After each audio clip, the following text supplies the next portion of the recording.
Alright, okay, so we're going to fill in these first parts together, the definitions, and then when we get into the examples, I'll have you do some of them on your own, and then we'll do some of them together. So, kind of a new topic today. We just took that last test, so we're kind of switching gears here. Today we're going to talk about rate of change, so how quickly or how slowly something is increasing or decreasing. So to start off, just a little definition, a word that you're going to see a ton. So we call it rate of change, or we also call it the slope of a line. So that's not a slope. So the important part of this, if you read the very beginning of that sentence, where did it go? On a linear graph. So remember we talked about there was kind of two shapes. There was linear and there was non-linear. So linear, remind me what that meant. What did this look like? A linear graph looked like a straight line, right? So if you want to write that in there to remind yourself what linear meant. So we're talking about the ones that look like a straight line. Not the wavy ones, not the curvy ones. We're talking about those straight lines.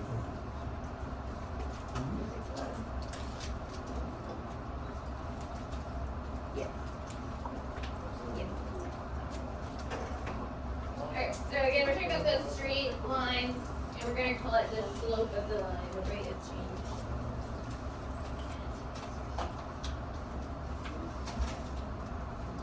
Alright, so to start off, how we're going to write slope. So slope is written as a ratio. Okay, so ratio, we're comparing two things.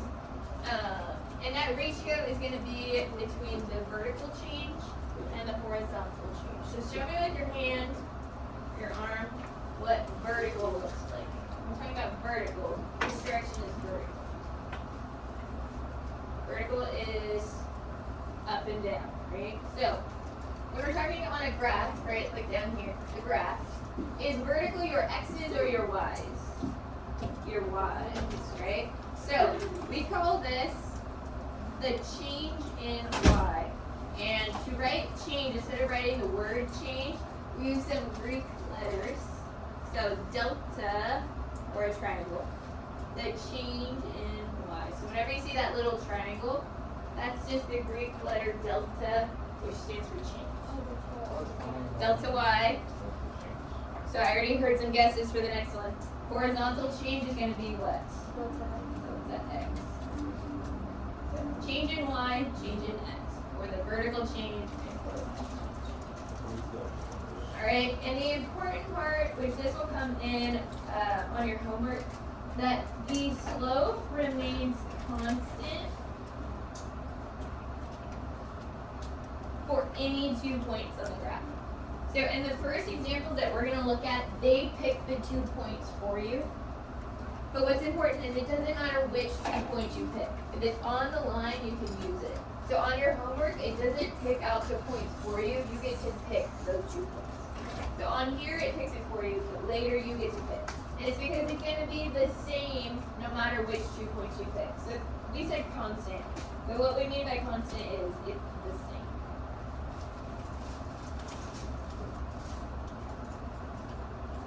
So I will remind you that later. You can pick any 2 points, and it will still be the same slope. So the slope is written as a length in length. So slope is written as a fraction, which I know you love those fractions. It is written as a fraction in, which you also don't like very much, in simplest form.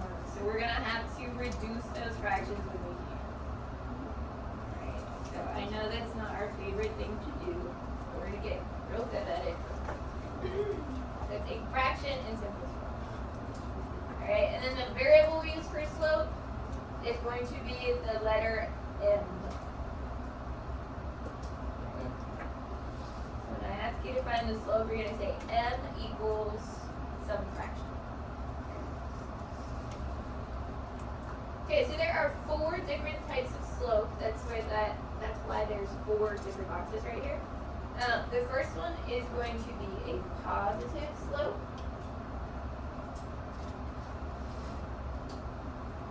ask you someone the second one? Negative slope. There's also going to be a 0 slope. And then the last one, kind of funky, is undefined.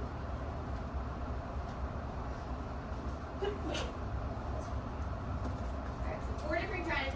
Now above it, I'm going to draw you a little picture so that you know what they look like. So, positive and negative are going to be the ones you see the most often. And it's going to help you decide what your M is. Whether M is a positive number or a negative number. So positive.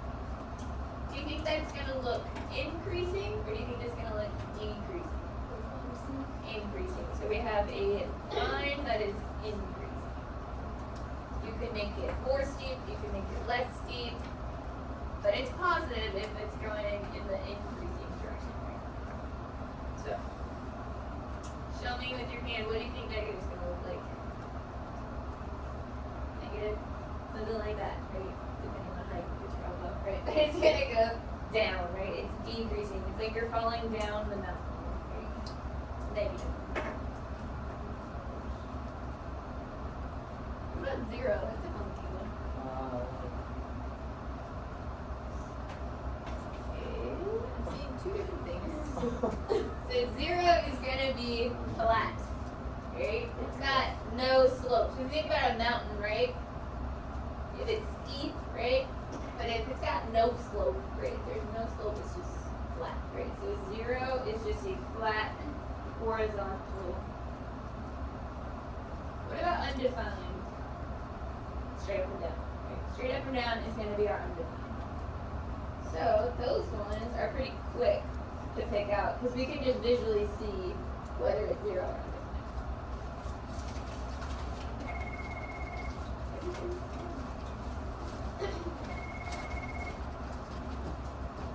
Take it up. Okay. Thank you.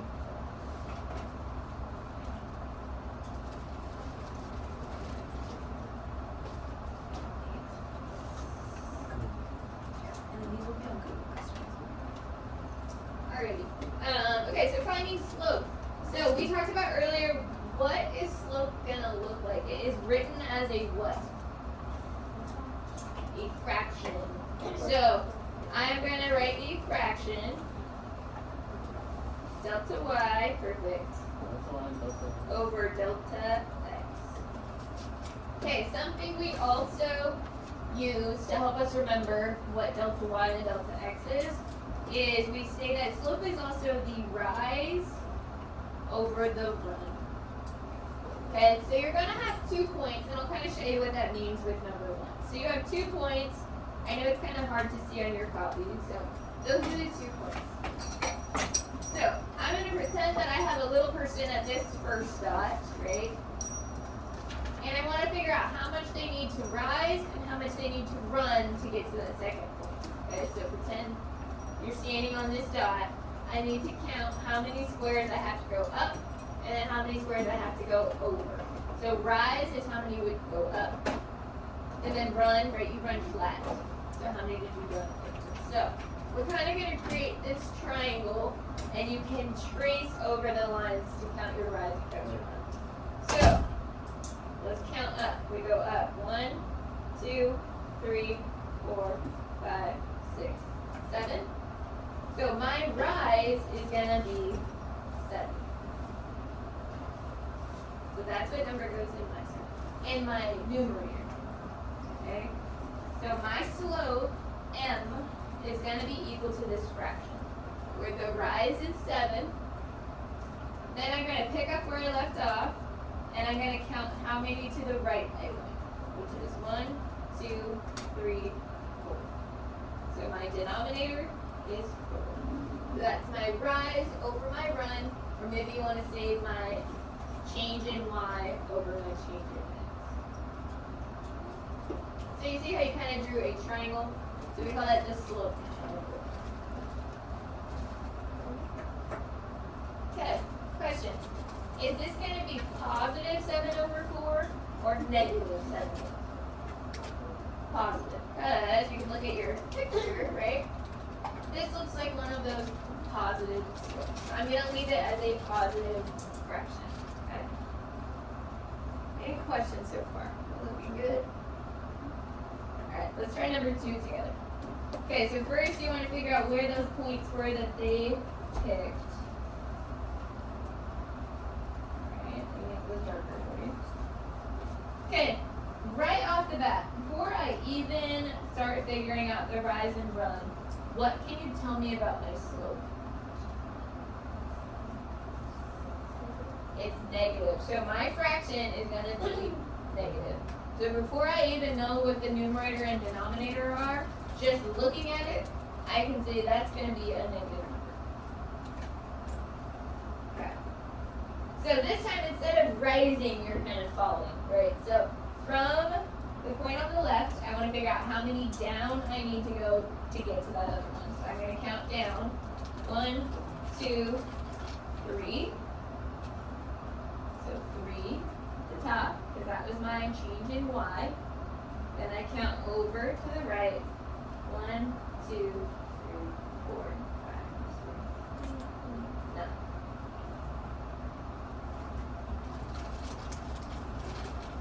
Okay.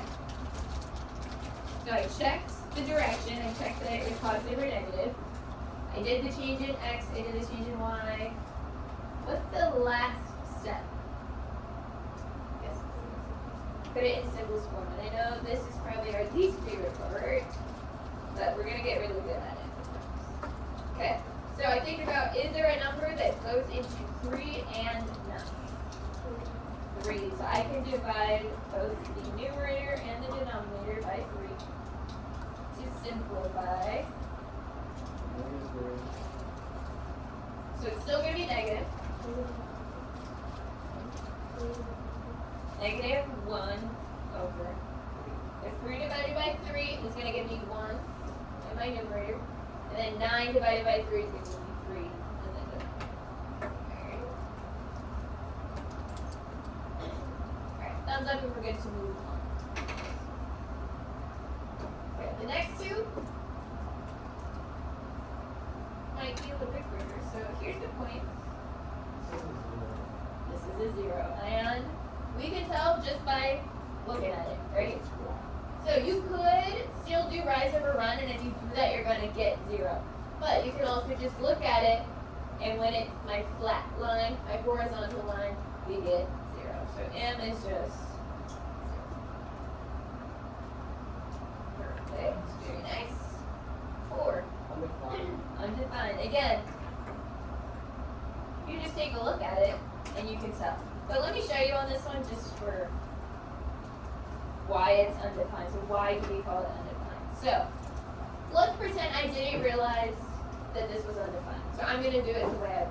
So I start at the bottom. My rise would be 1, 2, 3, 4, 5. Okay, but is there any run? Did I go left and right? No. And can you have 0 at the bottom?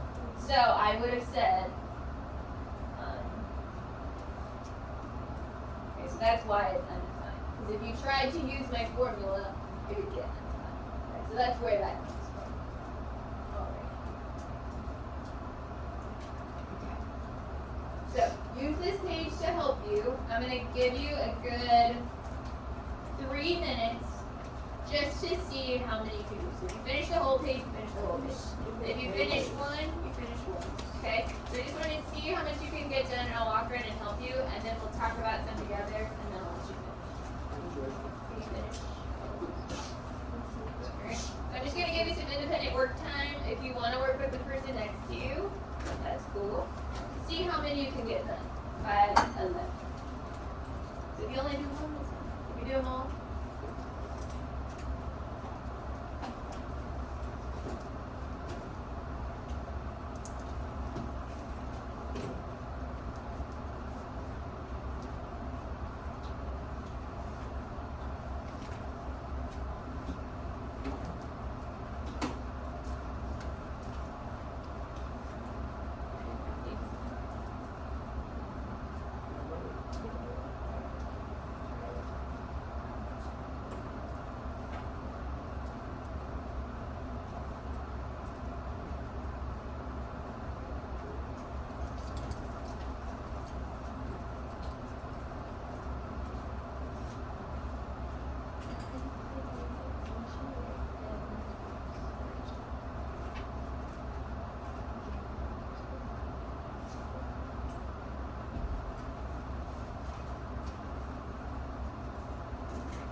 In about 3 minutes.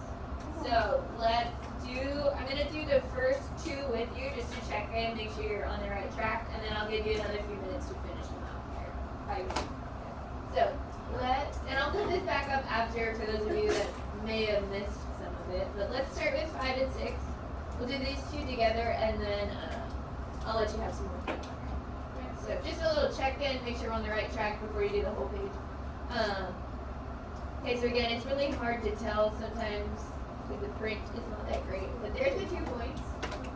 But again, you can use any 2 points, right? So on your homework, you will pick the 2 points. What's important when you pick the 2 points is that you are not estimating, right? This crosses exactly at the point 2, 0, right? So I'm not having to guess, right? Like I'm not going to pick this point. You see how I'd have to guess? I'd be like, oh, that's about 2.5, right? So you want to pick those ones that cross right at. So that's how you pick the 2. So that's why they picked these 2, is that they cross nicely and I can tell exactly where that goes. Alright, so if I was doing this one, somebody want to help me out? So M equals, what did you get? Any volunteers? 5 over 3. Do you agree, yes or no? Perfect. And if you wanted to see what that slope triangle looked like, so I would count up 1, 2, 3, 4, 5, and then I would count over 1, 2, 3. Alright, and then it's positive because it's a positive slope, right? It's increasing from left to right. So, very nice. Okay, I know I said I was going to do 6, but I'm actually going to do this one underneath it. Ready? Positive or negative? Positive. And what did you get for the rise and fall? Did you not get this? 4 over 2. Do you agree with that? You got 4 and 2. Is there anything else I can do though? Simplify. So what goes into 4 and what goes into 2? Or you might have noticed, remember, a fraction is a division problem. Top divided by the bottom. So I can also read this as 4 divided by 2, which is 2. So M is also just 2 by 4. Alright, again, here's that triangle for you. In case you need that. Alright, so I'm going to give you another, we'll start with 3 minutes, see how far you get, and then I'll check it. Just keep working. If you already finished, just check your answers with the person next to you.